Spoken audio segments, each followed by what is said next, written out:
Sejarah Pajus.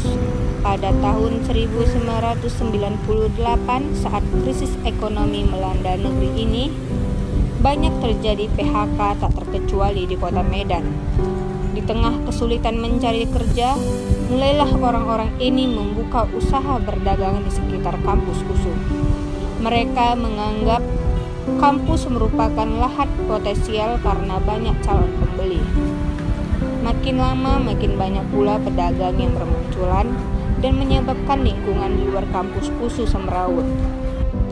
Di mana ada lahan kosong, di situ orang berjualan. Hasilnya, USU terlihat seperti pasar malam, belum lagi ditambah dengan keadaan kampus yang mulai tidak kondusif. Karena adanya tempat para pedagang, yang mana banyak mahasiswa yang berjudi dan melakukan hal yang tidak positif lainnya. Melihat kondisi ini, rektor kampus menginstruksikan pihak Cikal agar mengkoordinasikan pajak tersebut untuk dipindahkan ke dalam kampus USU dan membuatnya menjadi lebih tertata dengan syarat tidak ada lagi tempat perjudian. Sejak itulah Pajus mulai beroperasi di dalam kampus. Para pedagang di Pajus juga dikenakan retribusi untuk uang keamanan dan kebersihan. Mereka harus membayar sesuai dengan yang ditentukan. Pedagang juga dikenakan biaya sewa kios dengan tarifnya yang bervariasi. Bahkan ada yang sampai 5 juta per tahun. Dana ini disetor ke pihak pengelola yang ditandatangani oleh kepala keamanan.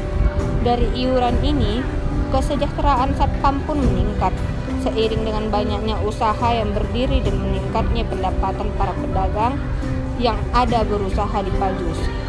Namun, pada 18 September 2010, Pajus dilalap si jago merah. Diduga penyebabnya kebakaran adalah meledaknya genset di sebuah toko sepatu dan kerugian diperkirakan melebihi 1 miliar rupiah.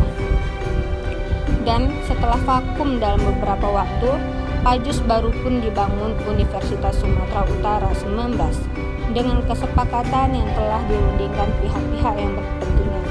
Pajus baru ketika operasional menjadi pusat perbelanjaan yang menyediakan segala macam pernak-pernik ponsel, peralatan sekolah atau kuliah, buku, majalah, DVD, dan kuliner. Pajus baru dibangun juga atas bantuan dana langsung para pedagang yang jadi korban kebakaran Pajus lama.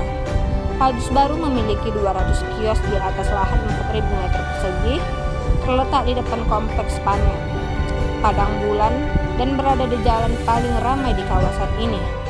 Pembeli lebih banyak dari Pajus lama, tak hanya mahasiswa tapi juga masyarakat umum. Dan pengunjung yang datang perharinya pun semakin meningkat, menembus angka lebih dari 10.000 per harinya. Hal tersebut dapat dipastikan dilihat dari manajemen operasionalnya, seperti parkir kendaraan yang terdiri dari 5 stan, belum termasuk yang tidak menggunakan kendaraan. Hal ini didukung oleh pihak Pajus yang bekerja sama dengan Bank Mandiri, memberikan fasilitas mesin ATM Bank Mandiri di lokasi Pajus baru, yang tentunya mempermudah pengunjung dan pedagang dalam melakukan transaksi jual beli pada saat membutuhkan uang tunai.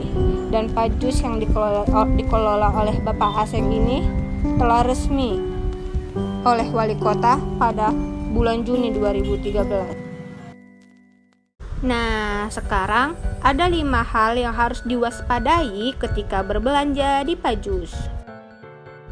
Yang pertama, menjaga dompet atau barang lainnya, karena rawannya pencopet di zaman sekarang yang membuat orang nekat untuk melakukan kejahatan. Yang kedua, kualitas barang. Sebagai konsumen, kita harus lebih berhati-hati dalam memilih barang yang akan kita beli. Yang ketiga, mencari tempat parkir yang aman. Karena Pajus bisa disebut sebagai tempat perbelanjaan yang ramai dikunjungi, alangkah lebih baik kita berhati-hati dalam meletakkan kendaraan kita di tempat yang paling aman. Yang keempat, membeli kuliner yang sehat dan bersih. Jika kita ingin membeli makanan, pastikan tempat si penjual bersih dan sehat, tidak jorok dan dihinggapi banyak lalat. Yang kelima, Pastikan diri kita tetap aman karena maraknya orang-orang yang sering berbuat nekat dengan cara menghipnotis orang agar mendapatkan harta benda yang kita bawa. Maka dari itu kita harus berjaga-jaga terhadap orang sekitar dan tetap mematuhi protokol kesehatan ya. Sekian